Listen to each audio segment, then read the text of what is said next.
2025. Para makita natin yung mga kali ngayong maulan.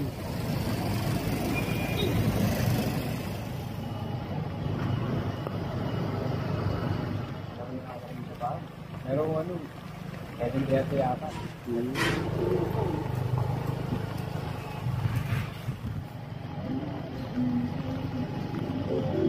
Ayan, ligo mo dito para labas tayong recto ulit.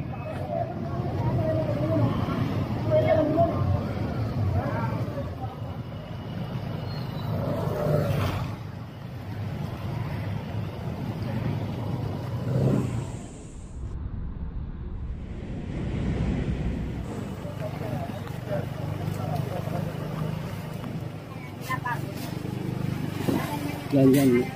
See you again. Thank you po. Trabaho na ulit. Opo, trabaho na tayo, Yorme.